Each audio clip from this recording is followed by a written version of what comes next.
ನಿಶಾ ನನ್ನ ಧರ್ಮಪತ್ನಿ ನಿಶಾ ಅವ್ರಿಗೆ ತುಂಬ ಥ್ಯಾಂಕ್ಸ್ ಹೇಳೋಕ್ಕೆ ಇಷ್ಟಪಡ್ತೀನಿ. ಎಲ್ಲಿ ಹೋದರು ಎಲ್ಲ ಇದ್ದಾರೆ. Thank you ಅಮ್ಮನೆ.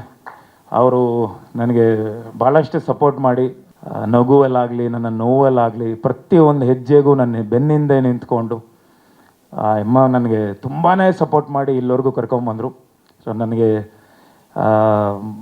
ಎಷ್ಟೇ ಕೋಪ ಆಗಲಿ ಎಷ್ಟೇ ಬೇಜಾರಾದ್ರೂ ಏನೇ ಆದರೂ ನಾನು ಅವ್ರ ಹತ್ರ ನಾನು ಹೇಳ್ಕೊತಿದ್ದೆ. ಯಾಕಂದರೆ ಅವರು ಪ್ರತಿಯೊಂದು ನನಗೆ ಅರ್ಥ ಮಾಡಿಕೊಂಡು ನನ್ನ ಮೂಡ್ ಸ್ವಿಂಗ್ಸ್ ಅರ್ಥ ಮಾಡಿಕೊಂಡು ಇದು ಒಂದಲ್ಲ, ಯಾಕಂದರೆ ಲಂಕಾಸುರ ನಡೀತಿದೆ. ಲಂಕಾಸುರಾಗ ಅವರು ಪ್ರೊಡ್ಯೂಸರು. ಭಾಳಷ್ಟು ಆಲ್ಮೋಸ್ಟ್ 2 ವರ್ಷ ಆಯಿತು, 2-3 ವರ್ಷ ಆಯಿತು ಲಂಕಾಸುರ ನನಗೆ.